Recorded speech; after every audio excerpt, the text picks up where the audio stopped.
right, folks, this is going to be a very special Thursday installment of PMP. It's kind of a homecoming show for Tony. In fact, Tony, shout out U2, Unforgettable Fire, leadoff track, a sort of a homecoming, which is a great song. Actually, they played that when we saw them at Levi Stadium before they did the Joshua Tree record. Remember they were out on that little stage in the middle of the field and they did a few Unforgettable Fire songs? And they actually played sort of a homecoming that night. It was really cool. You remember that?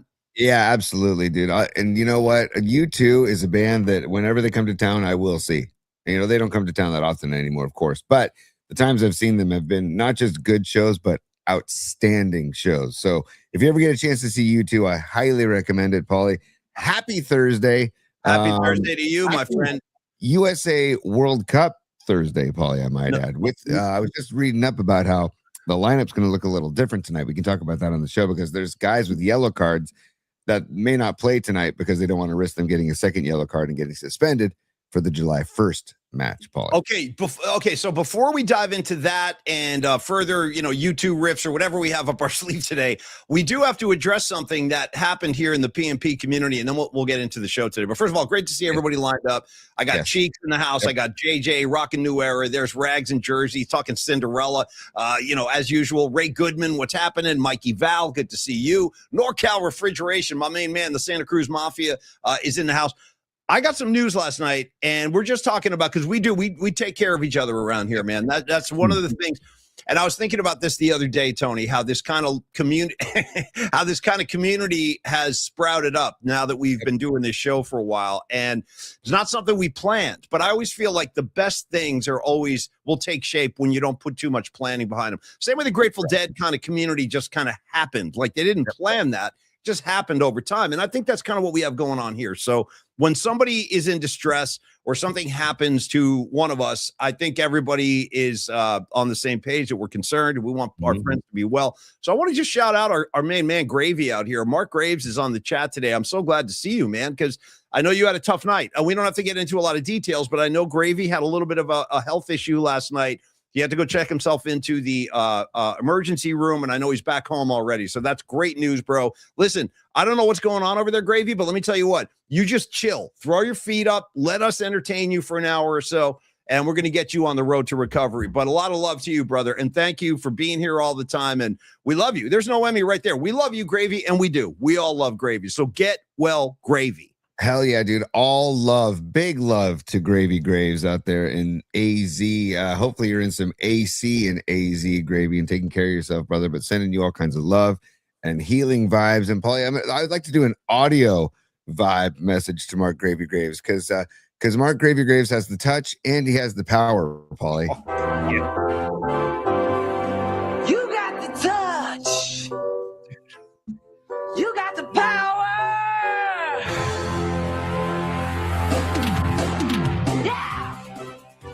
Dude, it's all about the Dude, it's all about So Gravy, you've got the touch, you've got the power, you've got this, brother, and we're here for you, dude.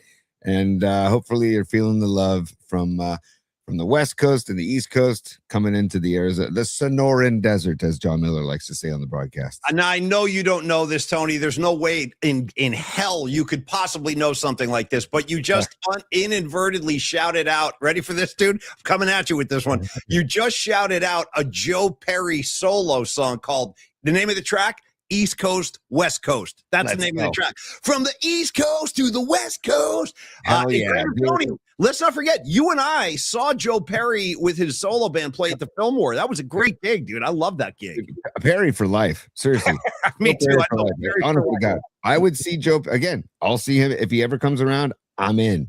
He's the guy that I could see showing up at the Guild in Menlo Park, dude, because they're booking great acts, man. Blues Traveler just got booked there. I'm looking forward to that. Also, Paulie, while we're just kind of setting up the show, I do want to congratulate the San Carlos 12-year-old all-star team. I was going to ask you. Okay, I was going to ask you. Tell me what happened last night. Came through with a gutsy 9-3 win, but it was tied 2-2 in the fifth, dude. And we ended up play 7, right? We play 6. You play 6. Okay, 6. Yeah. Okay. Tied 2-2 in the fifth, and I got to tip my cap to the Half Moon Bay Little League team. The coaches are great dudes.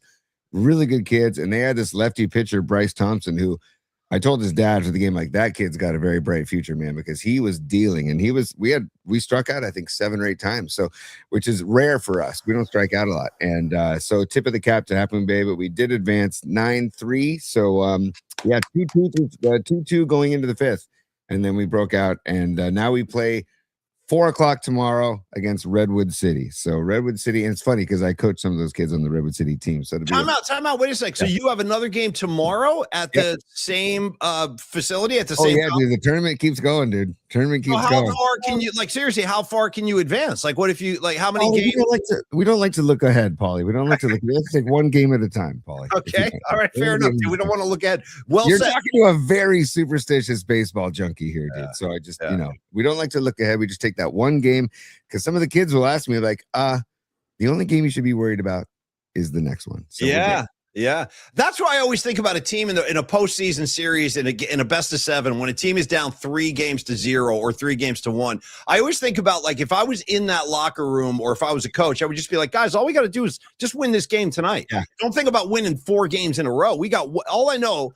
And I always say this too when I'm trying to convince myself, like, say the Warriors are down 0-3 in some series. Like, I always convince myself, I'll be like, look, man, it's one game and they're still playing. It's not like the season is over. They have a game tonight. So just go win that game. I try to simplify it. So I like your approach, man. Well, it's also like, you got to consider pitch counts. You got to consider, like, who's available and all this stuff. And it's who's your best arm? Who's like your Lincecum figure? Is he ready for tomorrow or is he not going tomorrow? We're very deep pitching wise, but we had your mom is cool. Mark Wiseman's son pitched 5 strong yesterday, and wow, nice. He threw very well, and I don't know how many strikeouts he had, but he threw very well.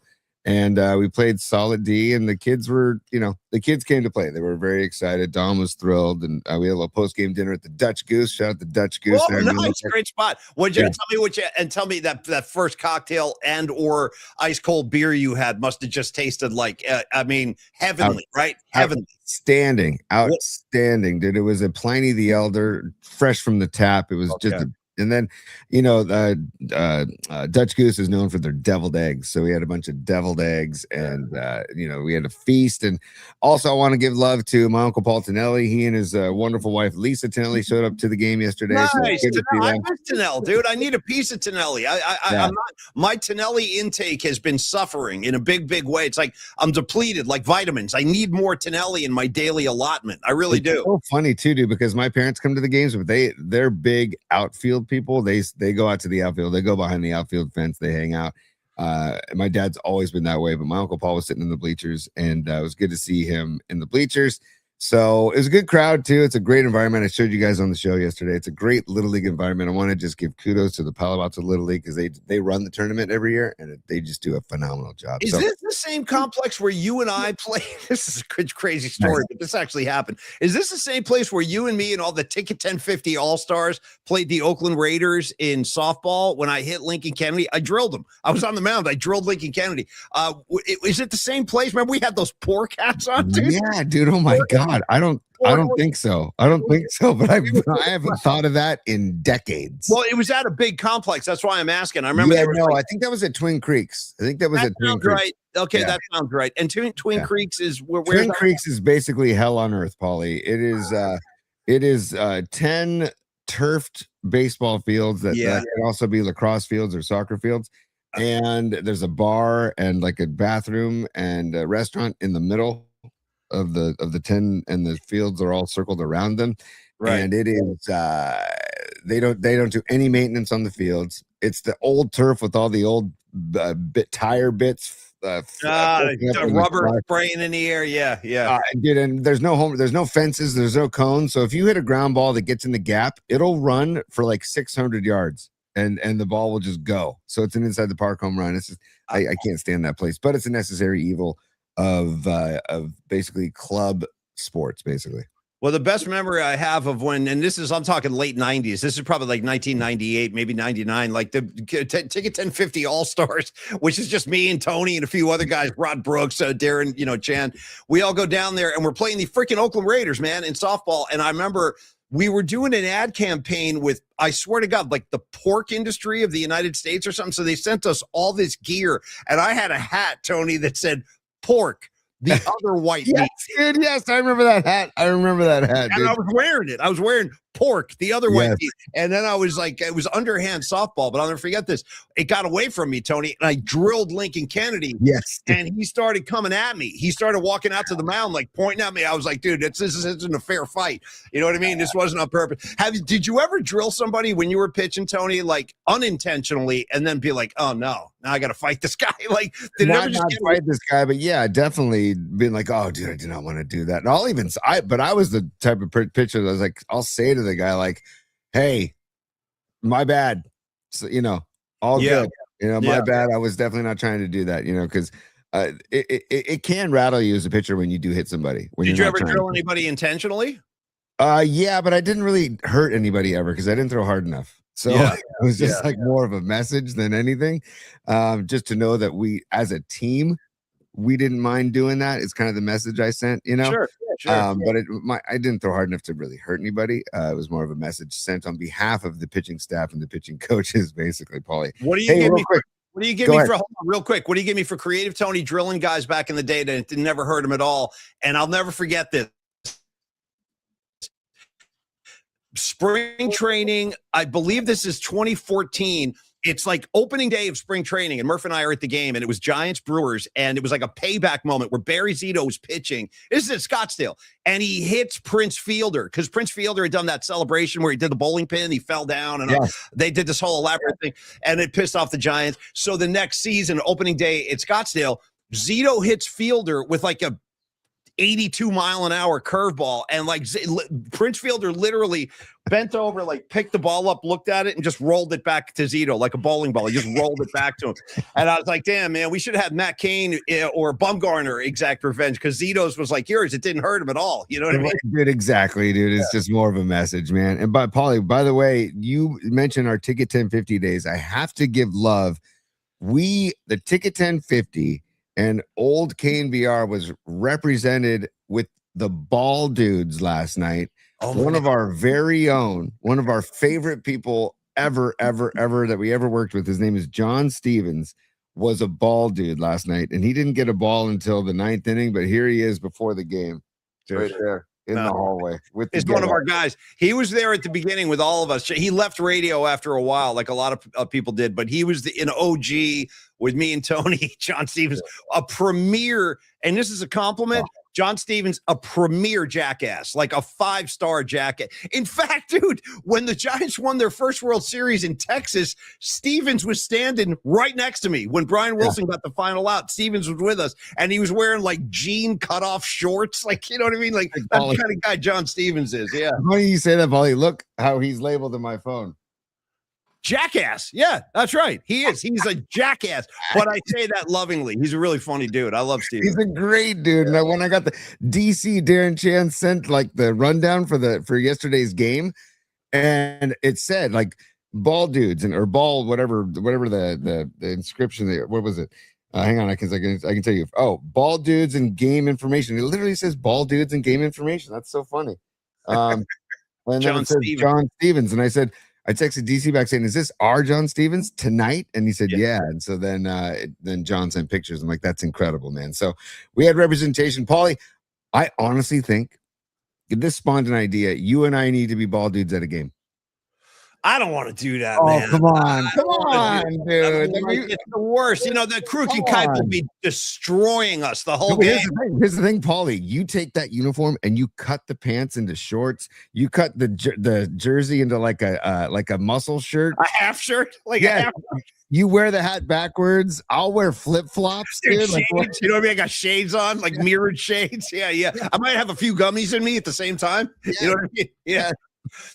Or maybe, maybe like Tony and I love our brother in Bay Area media, Franco Finn with the Warriors. You know how like Franco comes out sometimes? He got the hat on sideways. Dude, maybe I'm wearing like a sideways hat while I'm ball duding, you know? Dude, also we could ask Sweet Mad Hatter if we could bring the leg bong out with us. Oh, God bless America. Well, listen, I know Brian Could you Murphy. imagine? What are they holding? What is Paulie holding? He seems to be holding appears to something. be a leg of some kind, some kind of product.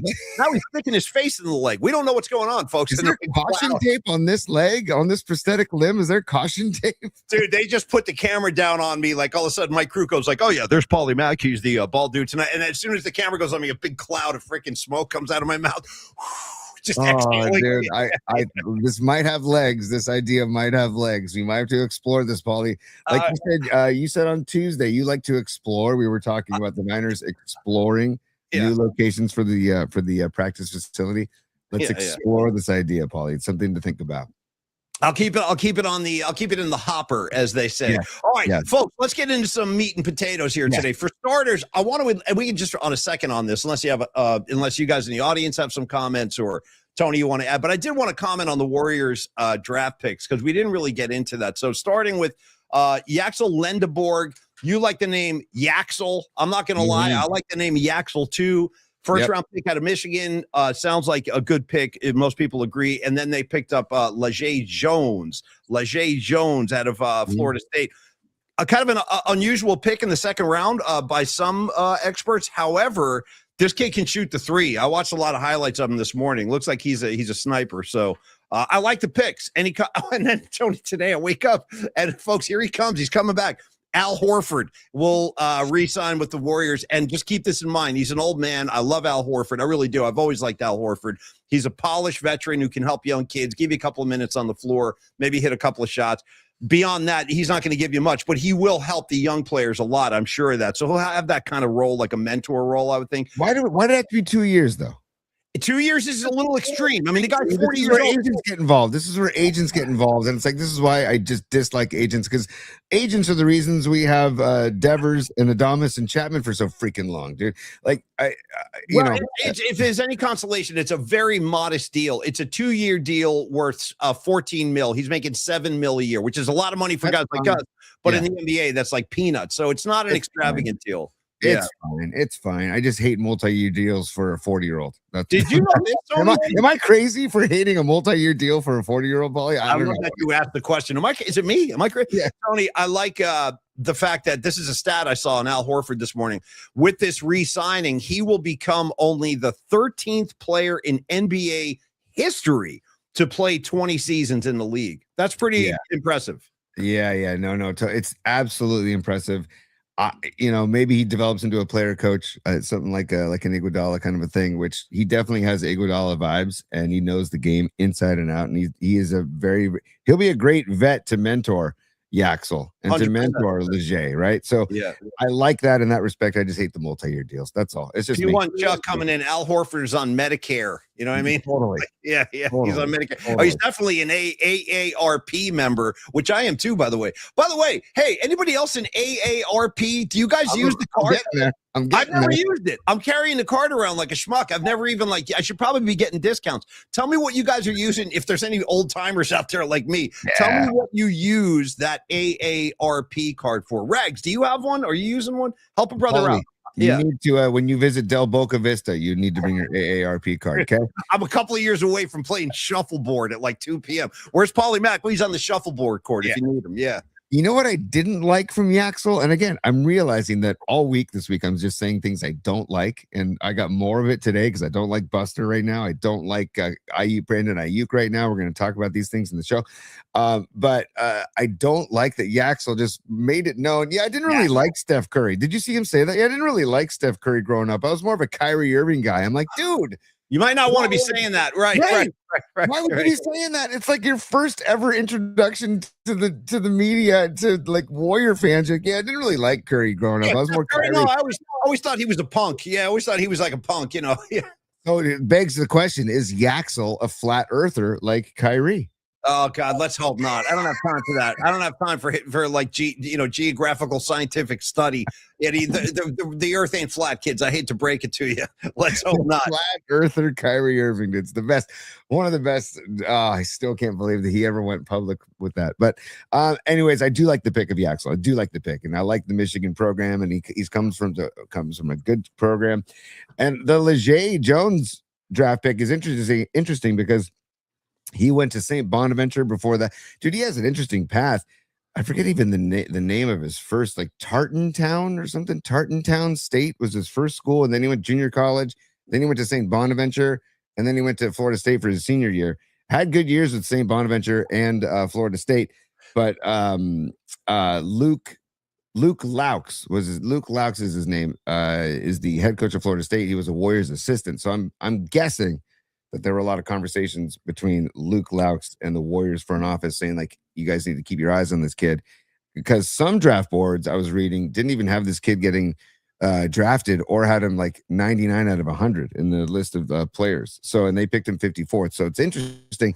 And I also read a good article about how Dunleavy does like those picks in the 50s, and he's done well with those picks in the 50s. So, I like the pick and I trust the pick because of the connection to the Warriors, because Luke Laux was a former Warriors assistant and he's the Florida State coach now. So there's some vibes there. There's some good particles there, as we like to say, Paulie.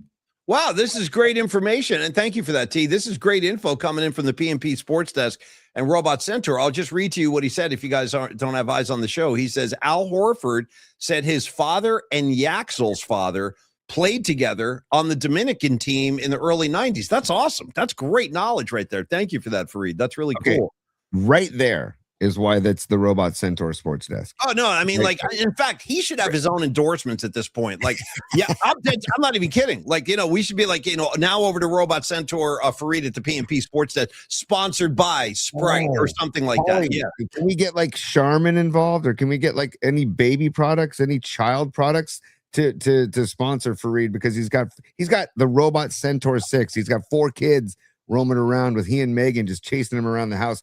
Maybe we tap into the baby and child market, Paulie. Let me tell you what we're going to do. The fact that you just brought this up, it like jarred a memory of you in my head. And now I need to talk about exploring. I'm about to explore the psyche of a creative Tony again in 5 seconds. I just want to let everybody know, right after I explore Tony's psyche, I want to do a Tom Stack spot, give him some love. Yes.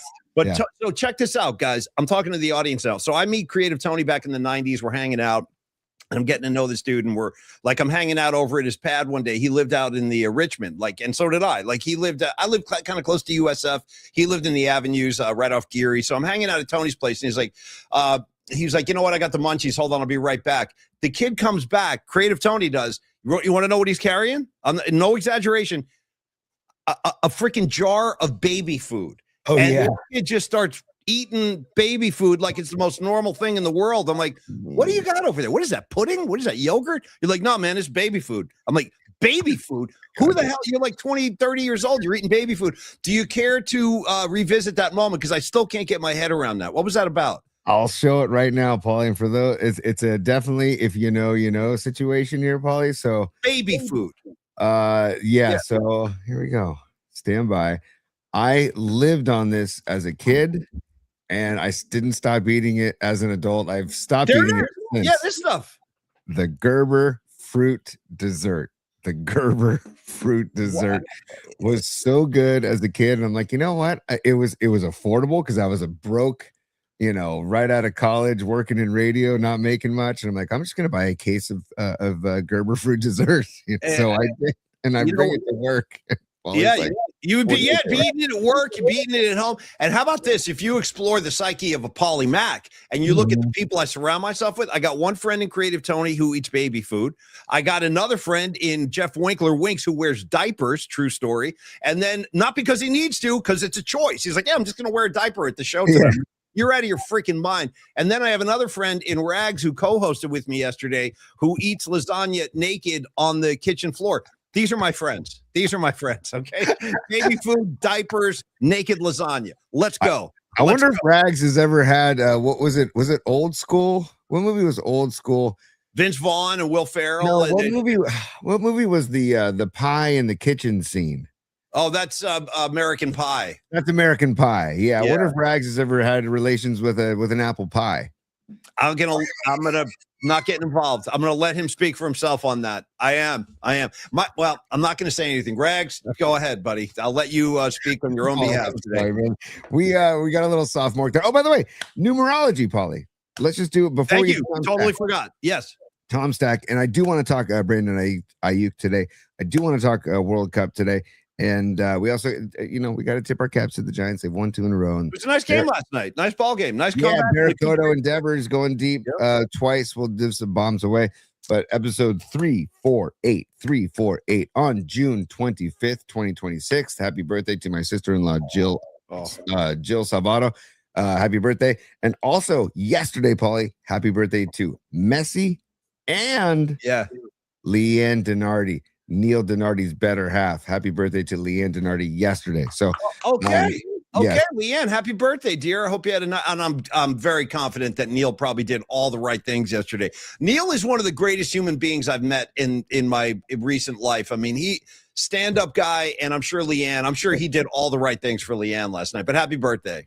Neil actually apologized to me. He goes, he's like, I don't think I can make it to your game Wednesday night because it's Leanne's birthday. I really want to, but I don't think I can make it. I'm like, dude, if you had the balls to suggest you go watch Little League Baseball for Leanne's birthday, then you have a stronger relationship than anybody on the freaking planet, dude. Right. So anyways, happy birthday to Leanne Denardi and happy birthday to Messi. Messi turned 39 yesterday. Jill Salvato, I don't know her age. I'm not going to say it, but happy birthday to my sister. Now, Lionel Messi is a guy you would give a 2-year contract extension to, even though he's 39. You would say, yes, 2 more years, no problem. Best player in soccer. So, it's like Steph Curry. Steph Curry's going to be 39, or he might be 39 already, but I have no problem with giving him an extension because I know there's no drop off there. Yes, dude. And also Hacksaw Montana. I see you on the chat. Hacksaw Montana, Greg Trila's brother. This is Mike Trila. And his daughter, Anna Trila's birthday today, too. So happy birthday to Anna. As one of Olivia's classmates at school, Paulie. So happy birthday to Anna Trila today. And by the way, Mike, also known as Hacksaw Montana, Anna celebrates her birthday with Dikembe Mutombo, Del Curry, Jimmy J.J. Walker. Nice. What's this? Oh, a heavenly birthday for George Michael. And 65th birthday to Ricky Gervais. 65th birthday to Ricky Gervais, Paulie. So one of my favorite comedians and actors of all time. The original Office is some of the greatest comedy I've ever seen in my life. And love Ricky Gervais. So those are the birthdays, Paulie. And the numerology, episode 348 today, Paulie. Okay, so I want to do numerology. Pardon me. I'm going to go first, but I do want to shout out Rockin' New Era because I saw your post. And if Tony, I don't even know if you knew this or not because I know you had a busy morning. But, Buster Posey was scheduled to go on the air today at KBR this morning and have his his hit. He's in the rotation there. Didn't show up. Dude, he didn't show up last week either. Didn't show up, and I think Larry Baer kind of filled in for him today, but that to me is not a good sign. Like, Buster, man, come on, brother. You got to be able to take the heat. You got to face the music. You got to be able to, stand in these moments, and it's not always going to be easy swimming. But, in moments like this, I think the fans need to hear from him. And instead of showing up, he ducked out. I think that's another bad look for Buster personally. Just wanted to say, I saw your comment, Rockin' New Era, and I did know about that. Yeah, it's not good. Dub City, Buster's in over his head. I'm hearing a lot of that. And I might agree. I mean, I don't know if he's in over his head. That could be part of it. But I just think he's not cut out for this job. He's just not.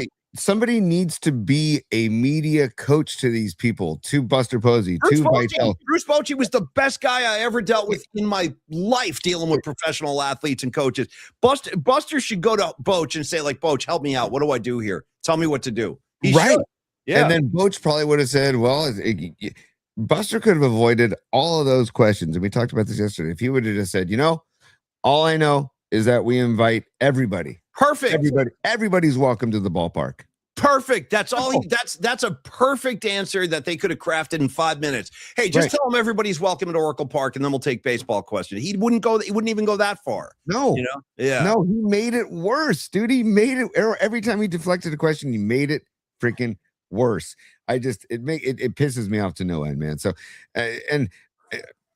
we could move on with numerology. Okay, so numerology, Tony. I got 2 for you, and I'm very proud of both of these guys. I'm going to take the 3, and I'm going to take the 8, and I'm going to focus on 38. And I want to say thank you, B. Weezy, Brian Wilson. That's what it's like when we had a real closer, dude. Mm-hmm. Came out with that whole half insane kind of act that he had. Remember they used to play Everlast, jump around.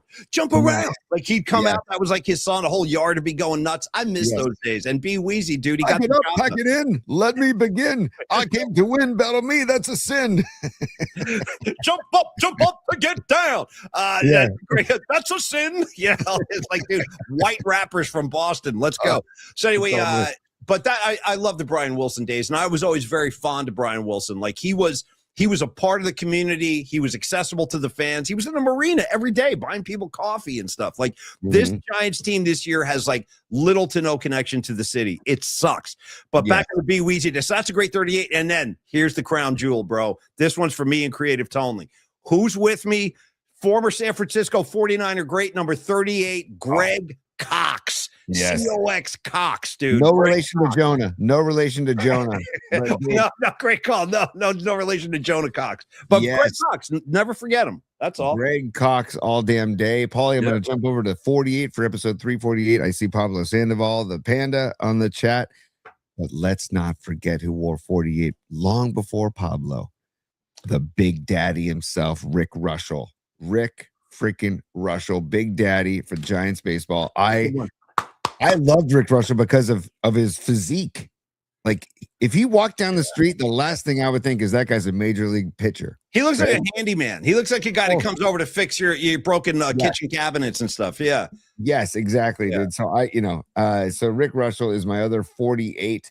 And then I'm trying to think of other 48s. And then of course we got number 8 for our guy, Steve Young, of course. Yeah, you can find his statue by the trash receptacle at Levi's Stadium. Yeah, it's in a great spot. By the way, Rags coming in with number 48, Daryl Moose Johnston. Let me tell you what, Rags, I don't know if I've ever told you this or not, but I love Moose Johnston in the booth. He's actually one of my favorite voices to call in a football game. Like, because there's no shtick. He just talks ball, and he was a hell of a player. Hard not to like Moose Johnson, even if you hate the Cowboys. Like that guy was a baller, good one. I like Moose Johnson, and I love him. Great call. That is a great call, Rag. Seriously, that's a great 48. Seriously, and who cares that he's a Cowboy? The guy's amazing in the booth, like you said, Paulie. He's probably the best. I would say he's probably the best color analyst in the booth. And then I'll go Tim Ryan second on the radio version. Okay. Yeah. You know what? Actually, we haven't heard from Tim Ryan in a long time. Paulie. I am absolutely jacked out of my mind, bro. Dude, it's the bro. It's the bro. I would be willing to bet money right now if he's not down at the facility, he's either working out shirtless or he is maybe riding horses shirtless because he rides horses. I'm dead serious. He loves riding horses in the off season, and I love Tim Ryan. I can't say enough good things about Tim Ryan. You know who else I love, Tony? I love Tom Stack, and I know you do too. So I want to talk Tom Stack and the Coldwell Banker Realty operation. Tom Stack, he's out there working right now, selling houses, trying to put people in the right homes. If you're new to the show, excuse me, welcome. And while you're here, subscribe and like. For the love of God, subscribe and like. We're stuck on this one number. We can't get to 2K. I don't know what's going on. If we don't get to 2K pretty soon, I'm going to go on some kind of rampage. So sign up, subscribe. Like the show, leave a comment, all this kind of stuff would help us. So thank you guys for that. And anyway, Paulie, they do this on YouTube at Polymax Particles. At Polymax Particles, you do this on YouTube. Also, you can check us out on Instagram and Instagram Live at Paulie's Pod on Instagram. And by the way, you can see on our screen at the top of the screen all of the different addresses. And then don't forget our audio versions available on Apple Podcasts and Spotify. Okay, and I want to say, Dom, I got your message about Stevie B. We'll talk about that in a second, but thank you for that. I appreciate that. We needed that. So we got information on our music assignment. We'll get to that in a minute. But I was going to say, if you're new to the show, Tom Stack is a friend of ours, and he's also a partner on the show. He's a broker with Coldwell Banker Realty. He's out in the East Bay, and he has been selling houses, and he's been in the real estate game for over 20 years. He's fits in with us like a freaking hand in a glove because he spent also many, many years working for the Grateful Dead. He's a really big part of the Grateful Dead community, worked for the band, very good friends with Bill Walton. Just give me a little background info on Tom. We've had him on the show too. Big Giant fan, big Niner fan. SI, dude. He's an SI kid, like a lot of you guys around here. But now he puts all of his efforts and energies into selling homes. And he's one of these guys that's like, he goes out of his way to make sure that the people that are working with him are satisfied and that they're taken care of. So I simplify it like this. If it's time for you guys to buy a house and you're having that conversation, and guys, believe me, I know it's daunting. It can be a very stressful kind of process to go through, but that's, excuse me, that's why you need the best agent available, and that's Tom Stack. Tom's not going to pressure you. Tom will show you a variety of homes that are in your budget until you guys find the right one for your family, for your budget. he'll make it happen. And you need that kind of guidance and you need that kind of assistance. So talk to Tom Stack about it. He will treat you like a rock star. That is his slogan. And he means it. He'll stand by that. So if you're a first-time buyer, or maybe you're selling a house, or if you're new to the Bay Area and you need to get informed about neighborhoods and what are the best places to live, talk to Tom Stack. I'm telling you right now, give him a call. You will not regret this. 925-878-9964. 925-878-9964. Hope to have Tom Stack join us on August 14th for our night at Oracle Park. You can email Tom as well, tom.stack@cbnorcal.com. But if he's hanging out with us at the game and you got questions, just go pick his brain. He's a really easy guy to talk to. The ladies love Tom Stack, and we love Tom Stack, Tony. Thank you, Big T. We appreciate you. Love Tom Stack, too. And just to show that Tom is such a person of the community, Tom now hosts these backyard jams with local musicians, and he sends out these emails and invites a large portion of the community around him and invites them to his backyard and says, I'm bringing in this guy. I'm handling everything. You can donate money to the cause if you want, but it's free. And it's like the guy is just all about feeding the community and like making sure that there's a vibe in the community. And he puts on these shows only just out of the goodness of his heart because he wants to put together a show for people to come hang out.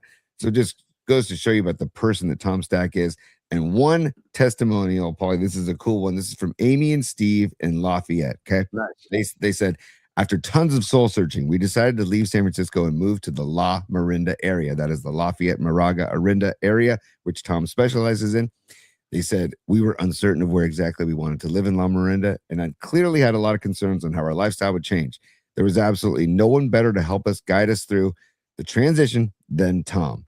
Having experienced the same move from San Francisco many years earlier, he was totally in tune with our wants, needs, and concerns. He did a fantastic job showing us around all the areas, listening to our needs, laying out all the options, and never hesitated to provide us insight with the pros and cons of each situation. We greatly appreciated his willingness to do anything for us, especially during the period between closing on the new house and actually moving. Tom's large network of referral agents also produced the agent that sold our house in San Francisco. And for that, we're extremely grateful. We really cannot say enough about Tom as he quickly became not only our realtor for life, but a friend as well. So there you go, dude. Like, it's not, we stress this over and over. It's not about just the transaction. It's not about just the business relationship. It's a friendship that you are creating with Tom that he creates with you.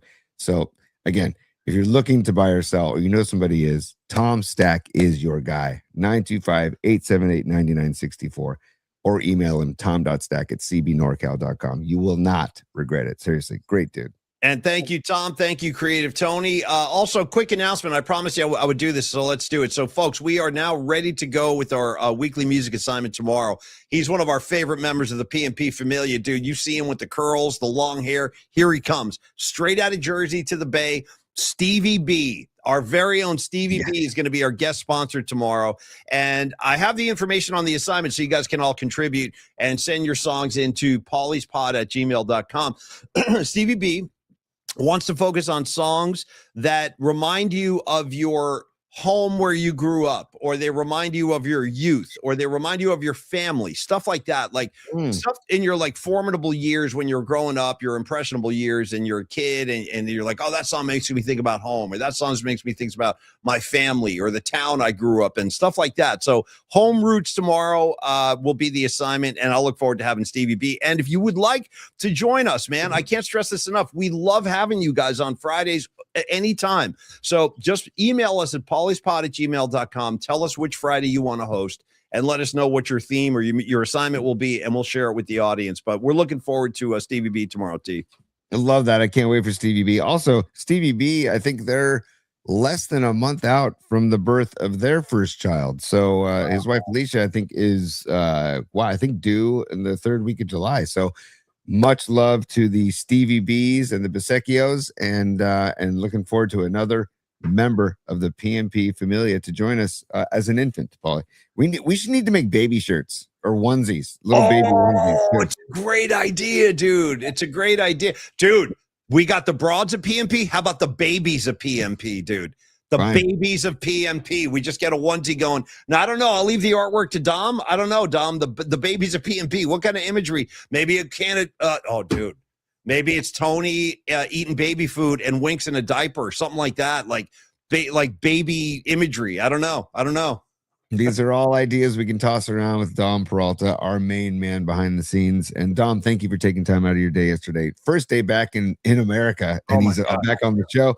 And then also Rags, thank you for stepping in for me as well yesterday, guys. You should have seen Dom yesterday. I'm like, hey, Dom, I think I might need you to produce the show tonight. He goes, what do you mean, like today? And I go, yeah, I know. I was like, sorry.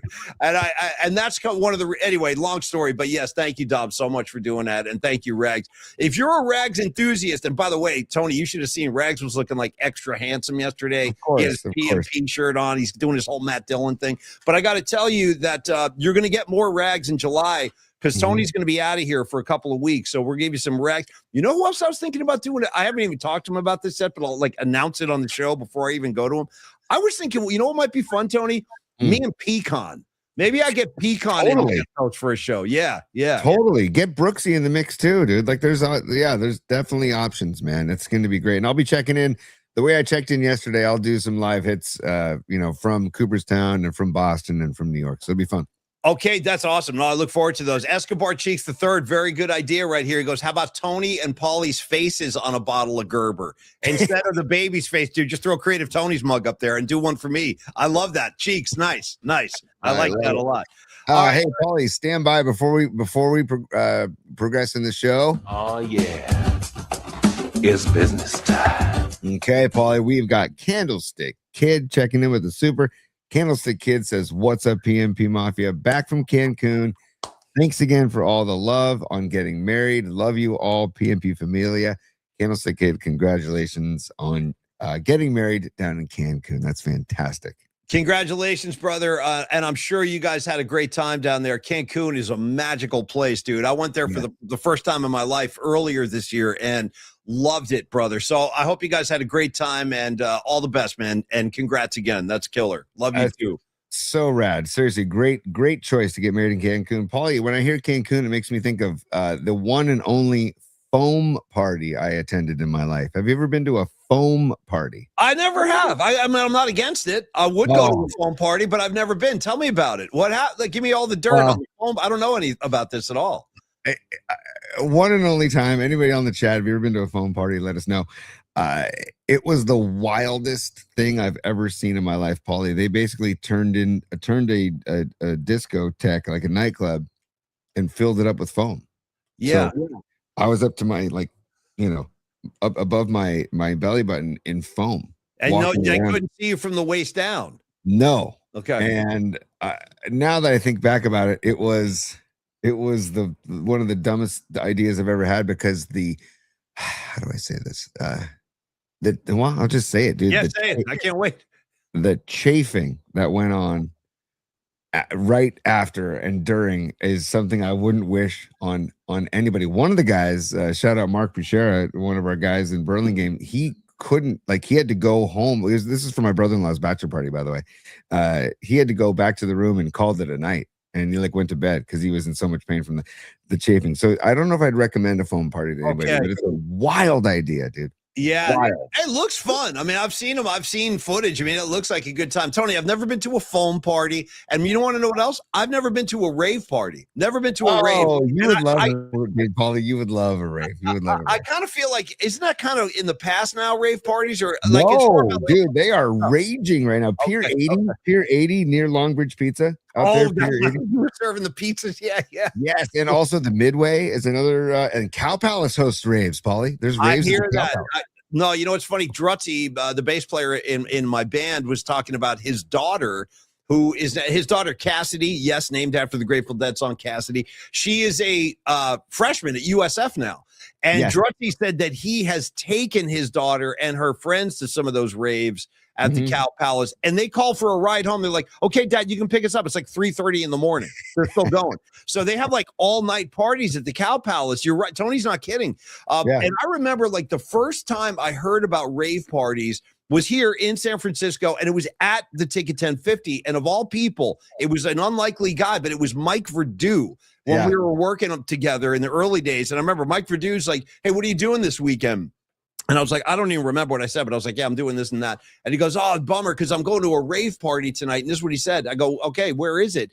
He goes, it's on an abandoned floor inside the Transamerica building. And I thought, I was like intrigued by that. I was like, really? I'm like, what goes on? He goes, oh, they're going to have a DJ and there's going to be people like partying and stuff. And I'm like, on an abandoned floor of the Transamerica building. I've never forgotten that. That sounds pretty cool. I should have gone. Should have gone. Dude, that actually does sound very cool. I see Will Sparks on the chat saying High Sierra used to do foam parties at the High Sierra Music Festival. That is wild. But Paulie, the raves, I keep hearing about him. And Jeff Faust, remember Jeff Faust was talking about during his musical assignment how his daughter has introduced him and pulled him into the EDM scene. And he's been to a few raves with his daughter and says he had a blast because it's all about the feel of the music. You can really feel the beat and the thump and the energy of the music. And this brings us back to the conversation yesterday, Tony, about Mahle. Remember we were talking about Mahle yesterday? What's Mahle? How do you get it? Who's taking it? And a lot of you guys had information. John Joseph was like, let me tell you about the subtleties of Mahle and stuff like that. All right. Anyway, Tony, that's our segment on, This is where we should go here on the 26th and 27th of September, because this is, dude, look at the names. I love these names, dude. DJ Shadow, Dog Blood. Okay. Yes, Soul Wax. Fat Boy Slim's gonna be there. Wow. Okay. Clear Cast. Hey, do you guys?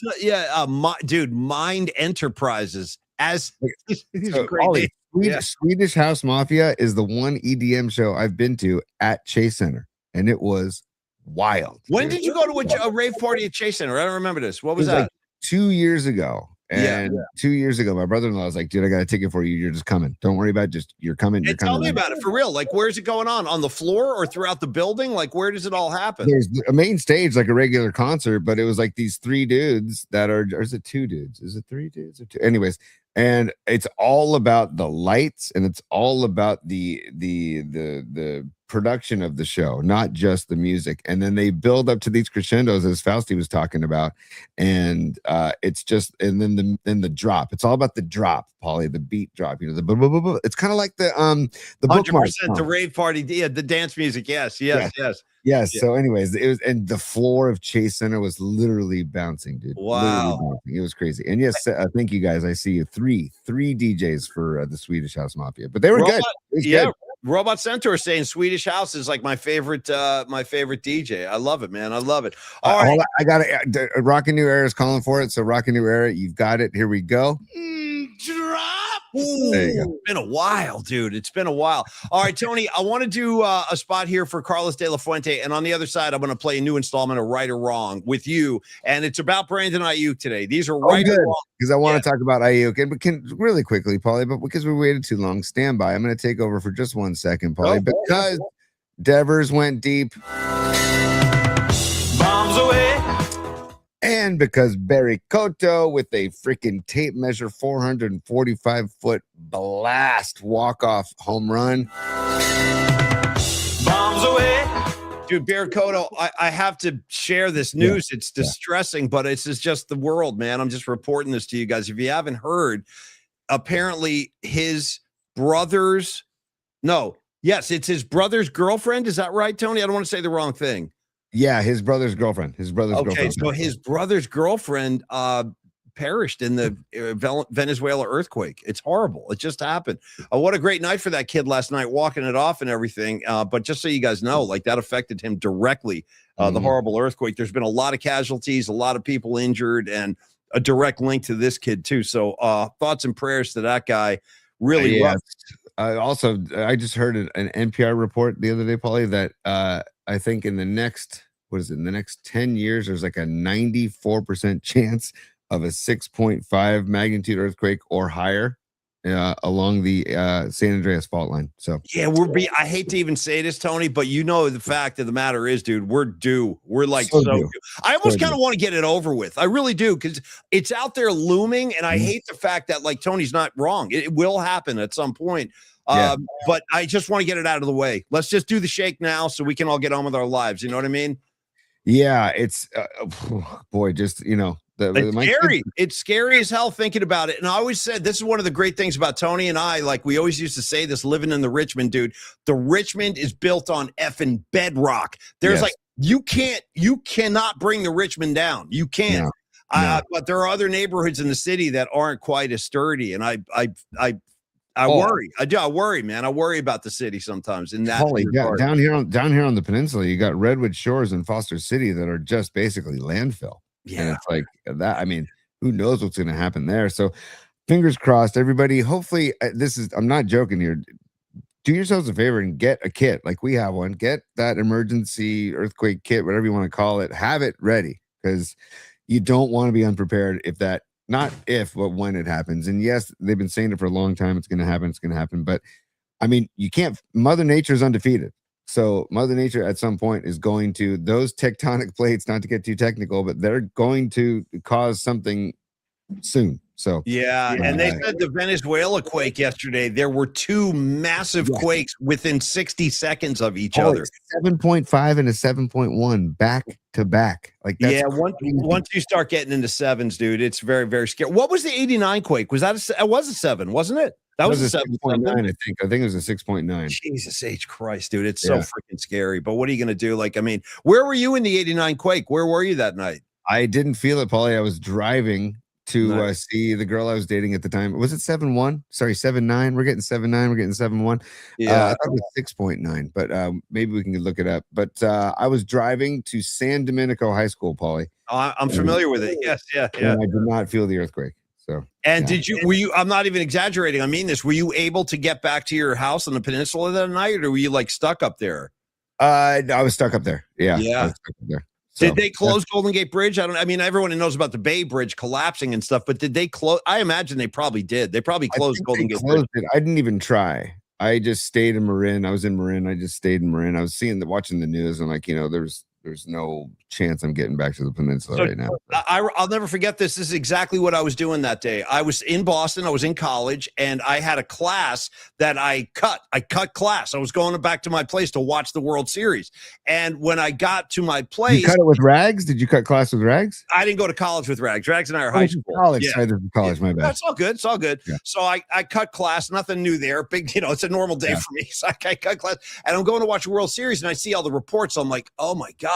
So I called my mom, who lived in San Francisco, and incredibly, I got through. Like, she answered the phone, and she was like, no, I'm okay. They sent us home. Like, she was working downtown, but they sent her home. And the crazy thing about that, Tony, is I called, I got through, found out my mom was okay, and then the phones went down for like 5 days. I couldn't call her for like a week after that. But I actually did touch base with her, which still is pretty freaking miraculous, man. Dude, and shout out Paulie's mom, one of the greatest females on the planet, dude. Just a tip of the cap to your mom. She came to the gig Saturday. She came to my gig on Saturday. Yeah, she was there. Yeah, I'm bummed I missed her, but Paul, a couple of things I got to mention on the chat because it's you guys are on fire right now, dude. Okay, go. Yeah. Woods-Hardwood says San Domenico. Is that where Cha-Cha Di Gregorio went to high school? And so it's not. Hold on a second. I might need some slaps, dude. I might need some slaps today. Yeah, air slaps. Rules are there ain't no rules. Okay, rules are there ain't no rules because Cha-Cha Di Gregorio. Can you bring it up, Tony? Let me see Kaneki giving her the air slap. I could use it today. I really could. It's during hand jive. I'll tell you what I'll do. I'll start the Los D spot while you retrieve the Kaneki slaps.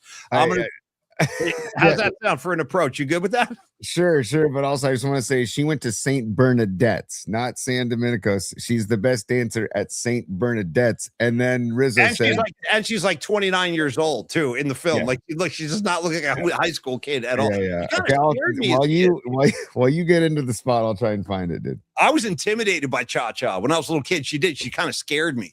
And then I grew up and I'm like, oh, I like Cha-Cha. All right, you guys, here we go. Carlos De La Fuente, he is one of our favorite dudes in the PMP community, and he is a financial expert with Barrett Financial. And wanted to make sure everybody knows Carlos has a new home. He has moved on after his 27 years in the mortgage industry. Carlos has now been working with Barrett Financial for the first time in his life. And again, he's got 3 decades of experience in lending. He's seen pretty much every scenario you can imagine when it comes to purchasing or refinancing a home. And right after I do my work with Dan Coach Emilio, I am going to be working with Carlos. We have some stuff we want to do. So we're next in line, Los. We're coming to you next. But anyway, 27 years in the mortgage industry. And again, this is very encouraging, regardless of your credit, whether you have good credit, poor credit, high income, heavy debt, tax liens, bankruptcies, he can still guide you through that, and he'll find a way to work out through different loan products, and he can guide clients to the best solution for whatever situation you're in, regardless if it's good, it's bad, it's in the middle somewhere. Don't sweat it. That's why Carlos is here, man. He's here to kind of relieve you of that tension and that stress and that worry. The kind of things he can help you out with: conventional loans, FHA loans, VA loans, purchases, refinance, Alta loans. They're called Alta loans. Those are ideal for self-employed borrowers who traditionally can't verify income. It's kind of like what Tony and I are doing. It's hard. We have so many different sponsors paying us. It's a lot to kind of gather and get your hands around. Reverse mortgages. This is great, either for purchase or refinance options for seniors, especially 62 and up, because you could be potentially looking at no monthly mortgage payments for the rest of your life.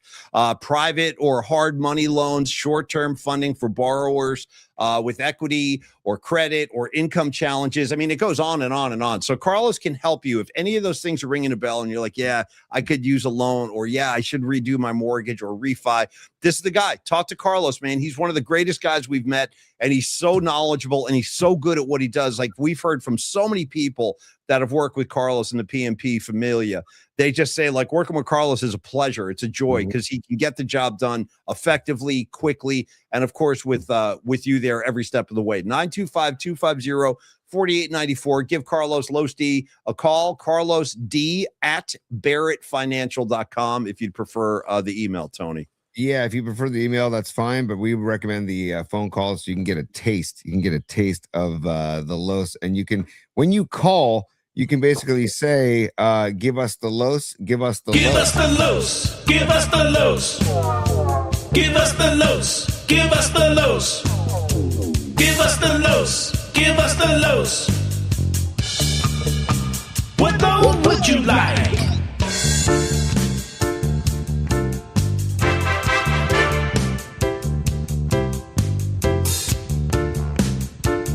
Give us a loan.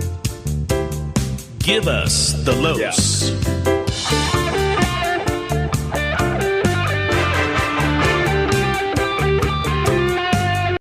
There we go, dude. Give us the Los. Shanklin, thank you for the song. But I just want to reiterate, Paulie, that it's Carlos is bad. He's nationwide now. So, Yeah, right. That's right.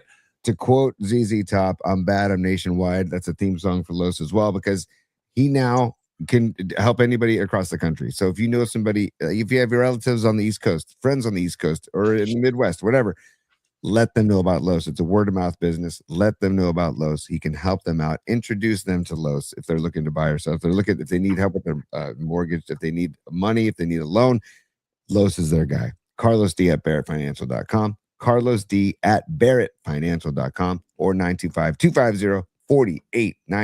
Paulie.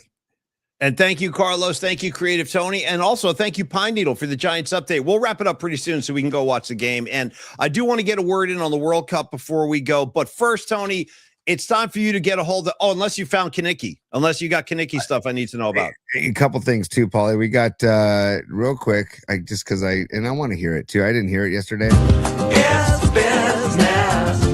It's business time. I know what you're trying to say. You're trying to say it's time for business. It's business time. Ooh. We have got No Stinking Badges, who is where'd it go? There it is. He says, I need a slap too. So Me and you, Badges. No further explanation needed. That's all. You need them sometimes. Go ahead. Well, here you go, Stinking Badges, and we love you, dude. Thank you for the super, brother.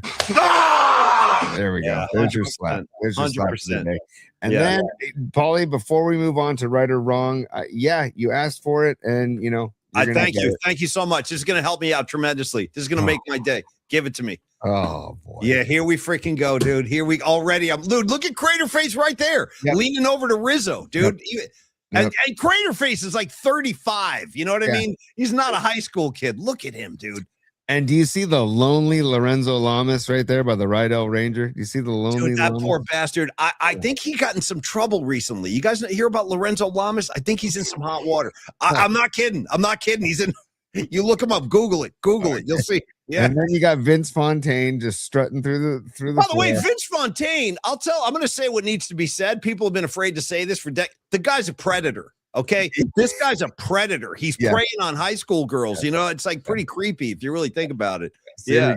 Let's do this. Here we go. Yeah, to slap. And this is during Hand Jive, I believe, which is probably the 100%. best track on the Grease soundtrack, in my humble opinion. Stand by.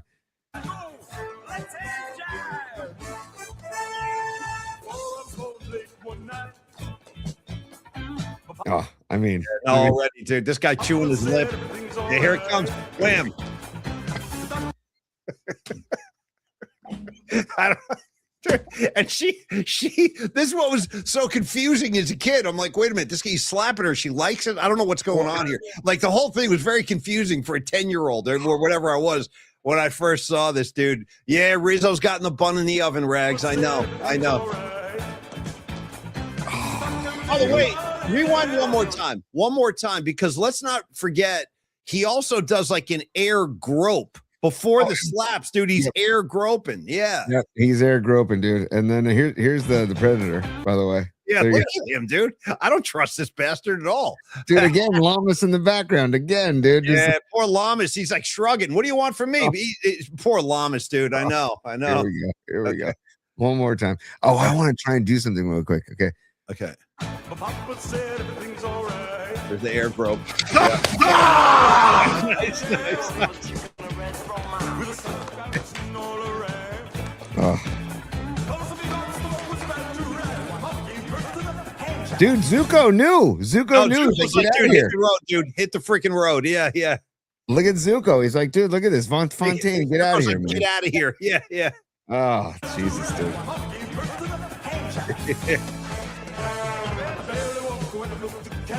Oh, Marty Maraschino.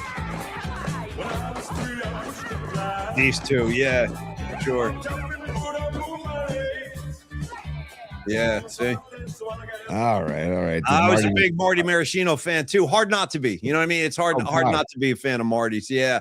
God, dude, unbelievable, dude. Maybe someday we should have like a watch party where we just all get on the show and just watch Grease and just riff the whole time. Like me and you are the hosts and like the comments. I don't know. Maybe we'll do like a whole viewing party sometime. I would do that. I would actually do that. Hold on a second. I just got a World Cup update from Soccer Bowl, dude. Jim, what's up, dude? He says goal for Germany already. I think they're like 3 minutes into the game. Okay. And don't forget.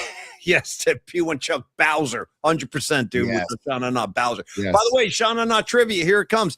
They played at Woodstock. Just so you know, they played at Woodstock. Okay, Creative Tony, it's time to play everybody's favorite fun game, and then we're going to go ahead and do a couple of thoughts on World Cup, and we can wrap. Go watch a Giants matinee. But if you could have Al Pacino introduce the piece, please. Right, or wrong. There we go. Okay, now we've all been. If you're not on social media, take my word for this. Every day now brings a new Brandon Ayuk video that he posts of himself. Like today, he filmed himself walking around in a bathrobe. He put a backpack on. I don't know what he's doing. But Tony, here's right or wrong. It's coming at you fast and furious. Brandon Ayuk's ongoing social media campaign, Tony, will help him ultimately achieve his goal, which is to become a member of the Washington Commanders. Right or wrong? Right or wrong. That what he's doing is actually going to help his own cause in the long run. Right or wrong? Unfortunately, Paulie, right. Unfortunately, I think that the Niners will end up releasing him, and the Commanders will sign him, and he'll make a boatload of money, and then he's the Commanders' headache. But I still think, he's saying he's basically begging the Niners to release him now, and so he can sign with the Commanders. And he's. Did you see the video with him dumping all the money from his backpack onto the floor? Did you see that one? I actually have not. No, I haven't seen him dump money on the floor. Well, that was today. Today he's in a closet, and the backpack is full of cash, and he just opens the backpack and just starts throwing the cash on the floor. There's something, and then puts the backpack back on and walks out. So, in all seriousness, I do think that there is some sort of CTE or something happening here. I really do think that there is something going on mentally with him that is just off. Right? I agree, man. Yeah. But somebody needs to check him. Somebody needs to get in his corner and say, dude, you need to cut the crap, man. But unfortunately, in today's day and age, the Commanders will sign him. The 49ers will most likely release him. And then the Niners won't get anything for him. And then it's like, what the hell? So I would love for the Niners to get something for him. And then go ahead and play for whoever you want to play for, Brandon. Like, but good riddance. Like, you are making your own bet, as they say. But to your question, Paulie, I think you're right. I think it's okay. In the end, it's going to help him. It's kind of a mixed reaction we're getting, and I appreciate Tony's thoughts. Escobar, for example, saying, "I think it's substances, not CTE." Groschel coming in with a little. He goes, "What it is ain't exactly clear." 100%, I'm with you, Scott. Baby, what's that sound? Yeah. Everybody, thug, what's going down? Groschel's on fire as always. All right, Tony. Follow up question. We're playing right or wrong. Give me some Pacino. Let's do round 2. Oh, wait. Sorry. Right or wrong? Okay, so now we're going to do the final installment of Right or Wrong today, still focusing on Brandon Ayuk. Wherever, Tony, and whenever he does land on a new team, he will wind up having a Pro Bowl caliber season this next season. Right or wrong? Right or wrong? Like, how do you think he's going to play when he really does land on the Commanders or wherever? Wrong. I don't think so. I think the guy hasn't played in a long time. I don't think he's actually doing a lot of work. If you want to post videos, Brandon, post videos of you doing work, of you working out, of you training, of you taking care of yourself. I mean, the guy, I saw Richard Sherman, great piece Richard Sherman had. I think it was yesterday, but I saw it this morning, where he's talking about, Ayuk being disgruntled goes back to 2023, the Super Bowl against the Chiefs, where he thinks he didn't get the ball enough. And since then, he's been pissed off. And Oh, it's like, sorry. Yeah. Bro, I'm out though. Yeah. If that was the case, then don't sign the deal. Don't sign the contract. Don't take the $30 million. Like, you took the money, dude. You signed the contract. You signed the agreement to play for the San Francisco 49ers, not to pull all this crap, dude. So, and let's be honest, San Francisco 49ers is one of the more attractive destinations in the NFL. You got an offensive-minded coach who's brilliant at schemes. Then you've got this perennial kind of playoff presence with the Niners. I mean, 9 times out of 10, Kyle Shanahan will at least get you into the postseason. From there, we'll see. But Brandon Ayuk, like, I don't know how much greener you think the grass is out there, but I agree with all of you guys and Tony. I think he's in for a rude awakening, like in his brain. And Stevie B, I agree with you. He has like an exaggerated sense of how good he is. He's okay. Like, he's okay. He's a good, capable wide receiver, but it's not like he's rewriting the record books, or he's not Jerry Rice. He's not even John Taylor. So he's like a better Juwan Jennings. Like, that's fair. They both think that they're better than they are, and they're both good. They're both not great. And how funny would it be because I haven't seen any reports where the Commanders like, oh yeah, we want Ayuk. Neither have I. Yeah. Like, where is who's in his head feeding him? Is it Jaden Daniels? It might be as simple as Debo. Like Debo. But I know he and Jaden Daniels are friends. I know they're buddies, but it's like, what if the Commanders like, what if they don't take it? What if they don't grab him? Right. Like, then what? It's like, dude, you could, like, I do think he's going to end up on an NFL team, and most likely the Commanders, but it is a possibility that the Commanders are like, you're out of shape, you haven't trained, and you're a freaking lunatic, dude. You're out of your mind. What are you doing? Yeah, out of your mind. And also, he decided to rehab on his own, not use the Niners staff, and not even come to work, and not communicate, not answer calls, nothing. Just ghosted the organization. Yeah. Right. So if he doesn't show up for training camp, then it's on him again. And Richard Sherman made another good point that he needs to show up 4 days before everybody else, so the team doctors can say, okay, you've done your rehab outside of this building. We now, because we pay you, we need to check you out.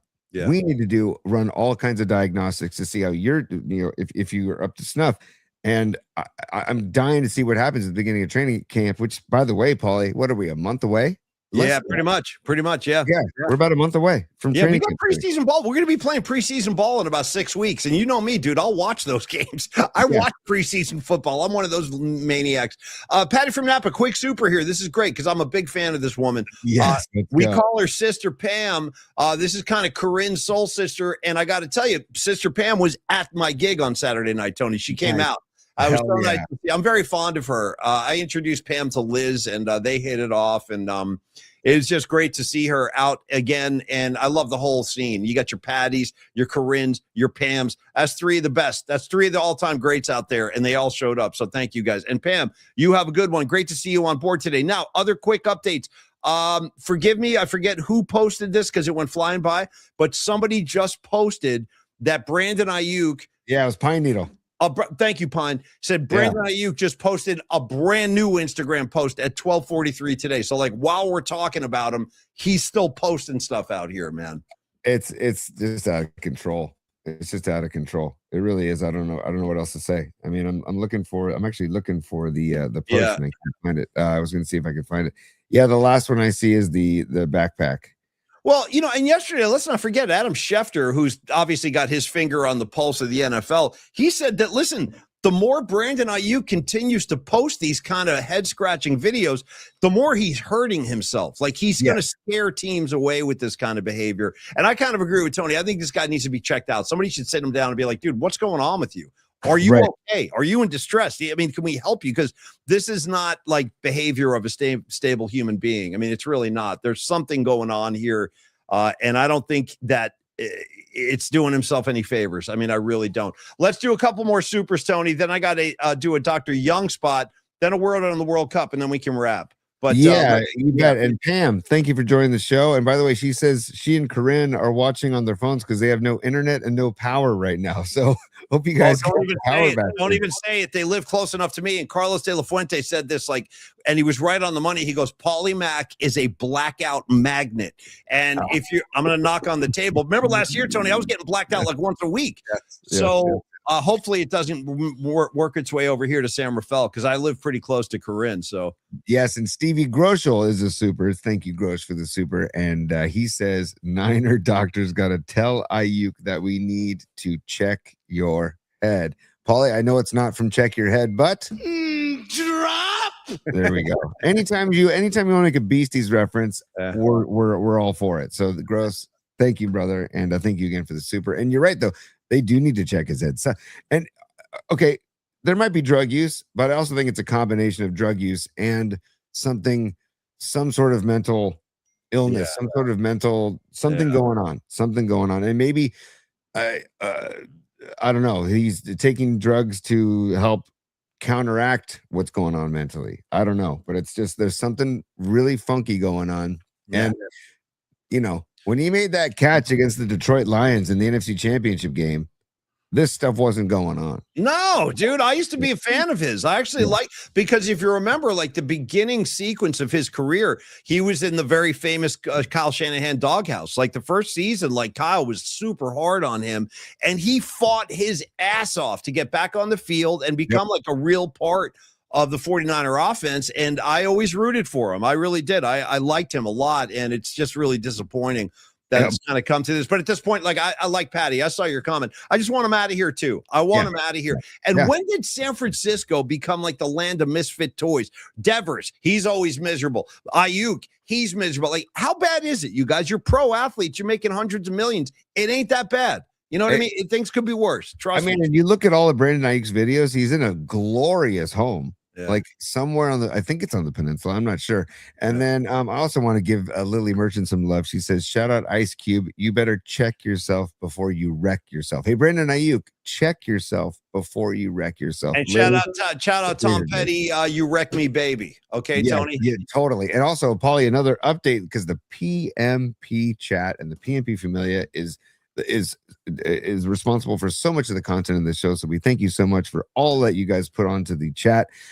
P1 Chuck says owners met with the Players Association, MLB Players Association, and they're making progress. He says they just released details in which that include eliminating deferred payments in contracts for MLB players, which would be huge, dude. The Shohei contract would not exist if deferred payments were not allowed. So the Dodgers payroll would not exist if deferred payments were not allowed. So that's a big, big deal. So thank you, P1 Chuck, for that update, man, because that's huge.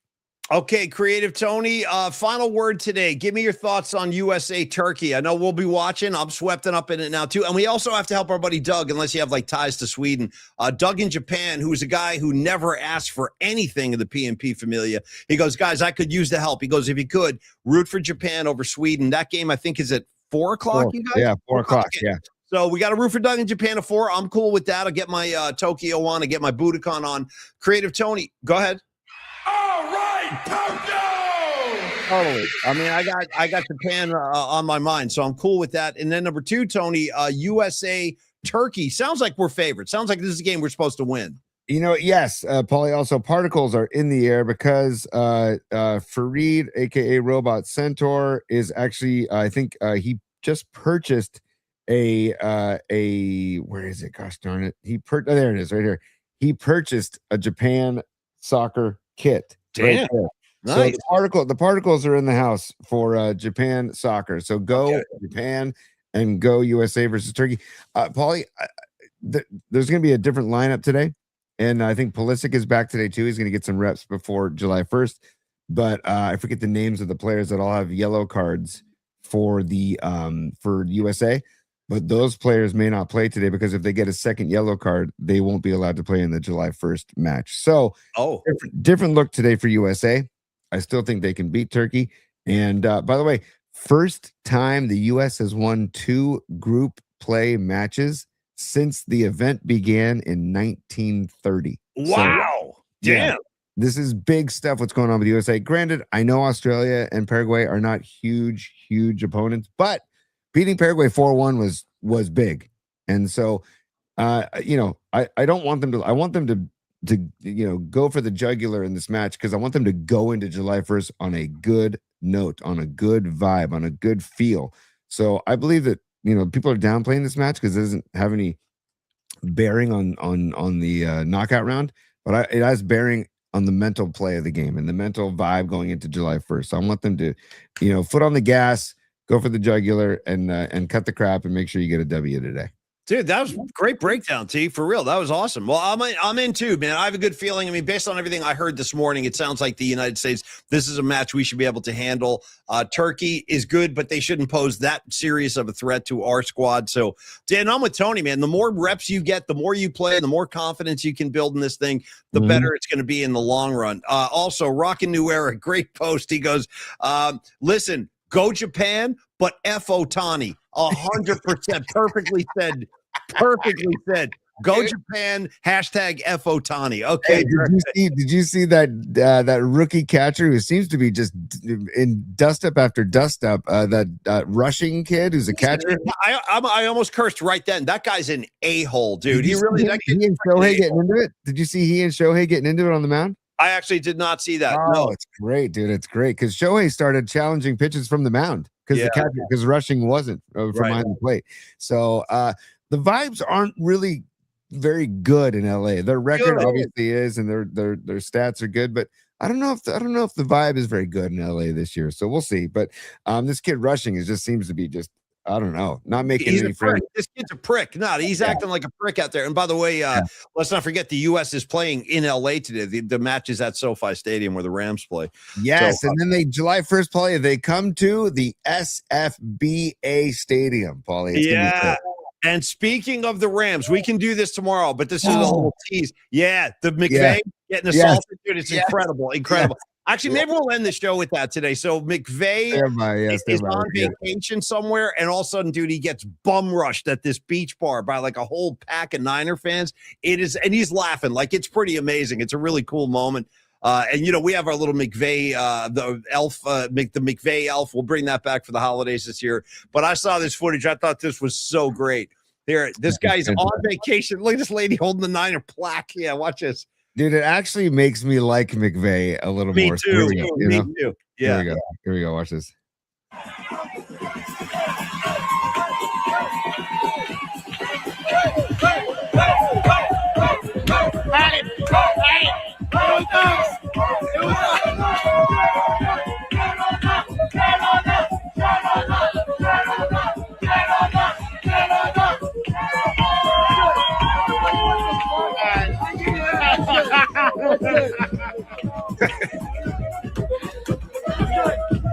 Oh, that's good stuff, dude. It is, and he took it like a champ too. He took it like a champ. And by the way, man, he's got what I want. He's got himself a Super Bowl ring. I mean, that guy has won a freaking Super Bowl. Can we get one now, please? Pretty please. All right. Anyway, let's talk Dr. Matt Young, and then we can break the huddle today, guys. And Paulie, that video was in San Tropez, by the way. That wasn't like somewhere, that was in San Tropez where that happened. So he's getting bum rushed by Niner fans in San Tropez. That is fan-freaking-tastic. And shout out to the lady. I don't have no idea who the woman was, but there's a woman walking around like with a framed Niner logo. Like, who brings that on vacation? All right, I got my swimsuit, I got my goggles, got my sunscreen. Where's my framed Niner plaque? I might need that. Like, they travel with that thing. It's incredible. But it was a nice little moment there. But info at youngdentalsf.com. That is Dr. Matt Young's email.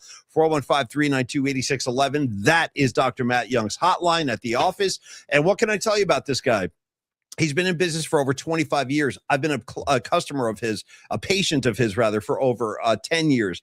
He's been in practice for a very long time in San Francisco, right off Union Square, 490 Post Street. And again, he does phenomenal work across the board with, just cleanings, your checkups, emergency care, fillings, implants, veneers, orthodontics. He's got all of that stuff covered. And then the whole staff and team he has down there, they're really good people. Like, he does not hire people that are not like top of the line. They're all extremely helpful and extremely supportive. He specializes in implant surgery and implant restorations. He's another guy I'm hoping will join us 8/14 at the Giants game. So get your tickets while you still can, by the way. Go to the Paulie Mac profile page on YouTube, and you'll find the link right there. Get your tickets. We want to hang with you guys. Dr. Young, the president of the American Academy of Implant Dentistry. Like Tony always, look at the handsome family of a Dr. Matt Young. Jeez Louise, dude. And that's what you get. Yeah, look at him. Look how happy he looks. You know what I mean? Again, another very handsome sponsor that we have here. Handsome sponsors, handsome friends, helps people like me and Tony. Anyway, if Dr. Young can put Paulie Mac at ease with his stones on my headphones, and that's what I like to go with. I don't know, something about Jagger and Richards when I'm getting my teeth worked on helps me. You might want to ask him for, I don't know. Hey, Dr. Young, do you have anthrax, fistful of metal? Let's see. He might have fistful of metal. You got to ask him for it. You could go in there and be like, hey, Dr. Young, do you have anything by Halloween? He'll be like, let me go check. I'll let you know in a second. And he'll come back and give you what you need. The point is, he will make you relaxed. He will take away all that tension if you feel that at the dentist's office. And it's always a really cool, mellow, chill experience down there. And then you get the benefit of like a friend of ours working on you. Like, this guy cares about us. He likes the show. He's a longtime friend of mine. He wants to support the show. So give Dr. Young a call. Make the switch today. You will be thanking me, as some people already have. 415-392-8611. There's a whole new reality waiting for you. If you're with a dentist who you're not crazy about, or it's stressful, or the front of the office isn't helpful, drop them like a bad habit and get with Dr. Matt Young. Again, info at youngdentalsf.com. Thank you, Dr. Young. We freaking love you, buddy. We really do. Also, yeah, Paulie, also, if you're worried about your insurance, them taking your insurance, they take most insurances. My wife Megan's has a random insurance company, and she was worried. And no, they're like, no, yeah, we take that. So they take most insurances. Again, open 6 days a week till 7 p.m. on weekdays, 8 a.m. to 4 p.m. on Saturdays. They are there for you, Paulie. And also, just a little update too. I said on Tuesday that Dom, when he went to Dr. Young, listened to the new Drake album when he put the headphones on. Nice. Got an update from Olivia, my daughter Olivia, when they saw the Young Dental Group on last week. She listened to Bruno Mars and the song that she loves, I Just Might. So if you know the song I Just Might by Bruno Mars, and by the way, I've been listening to more Bruno Mars because of her. The kid's got something. The dude has something. I think Bruno Mars, dude. I just found this out. I'm pretty sure that guy is doing stadiums. Like, he can sell out stadiums. I had no idea he was that big, but he's huge, dude. Yeah. And I like his sound. And also check out Silk Sonic, dude, with the stuff he did, the R&B soul stuff he did with Anderson .Paak. Anyways, Paulie. So Bruno Mars, and this surprised me too. A little No Doubt on the headphones for Olivia. So just goes to show you that the wide-ranging, list of music you can put on your headphones while you are relaxing and getting the vibe of Dr. Young and the Young Dental Group. So again, 415-392-8611, 415-392-8611, or info at youngdentalsf.com. And again, make a day of it in San Francisco if you go on a Saturday. Or if you go on a weekday, then go into North Beach and have dinner. That's awesome. Right? Or go south and go to Long Bridge and That's have awesome. dinner. Yeah. You can't lose. You can't freaking lose. So, and by the way, I want to say shout out, no doubt, Tony. I've seen them live, and they're good. They were a good live band when I saw. It was a very long time ago, but they were really good. And then number 2, Dom Peralta coming in with a very high level riff, and I know exactly what you're talking about, Dom. Dom goes, I don't give a damn about no Drake night. I am so with you. Shout out Kevin Durant as a Golden State Warrior. I don't give a damn about no Drake. That was one of my favorite moments of Kevin Durant's tenure in a Golden State. All right, kids. Quick update, Paulie, too. I see Escobar Cheeks III on the chat. He says Bootsy Collins also helped out on that Silk Sonic record too. So that is, I mean, you don't need much more street cred than Bootsy. No, doing some work on your album. Seriously. Anytime Bootsy's involved, it's going to be a quality jam. There's no question about that. And I want to get myself a pair of those star glasses he has. Dude, that's what I should wear if I'm ball duding. Yes. The Bootsy star glasses. Mm-hmm. Absolutely. Yeah. Absolutely. Paulie's Smoking Out the Window and Leave the Door Open are 2 tracks from Silk Sonic you should check out. Y'all should check out Smoking Out the Window and Leave the Door Open. Well, speaking of music, guys, let's not forget Stevie B, our very own, will be our guest sponsor tomorrow on the music assignment. He's asking you guys to send in songs that remind you about growing up, songs that remind you about your family or the town or the house you grew up in, stuff like that, memories of your youth, some music that reminds you or brings you back there figuratively. Okay, and let's all go watch the World Cup. Go Giants, go USA. We will be back tomorrow for our final show of the week. Of course, it's another high noon broadcast. And Creative Tony, I believe that's it. We've checked every box. So you go ahead and do your thing over there, man. Oh, yeah. It's business time. Patty from Napa wrapping up the supers for the day. And look at this. Patty says she's a member now for 13 more months. Love it, Patty. Thank you for all the support. And seriously, what Patty does behind the scenes is it's amazing. But she says, to Gravy, rest up, and we love you, dude. And yes, couldn't have said it better myself. Gravy, much love and healing vibes to you, my brother. Yeah, and I'll jump on that pile too. Gravy, you just chill, man. That's all you got to do. You just chill. Get well and chill, and we'll get you back on your feet in no time. But yeah, we're behind you, brother, and we're glad you're back home, and we're glad you're chilling and relaxing. And let's give him some Dave. Dismiss the class on the way out. Paulie, you got to chill. Yeah. Gravy. You got to chill. Business hours are over, baby. It's business. It's business time.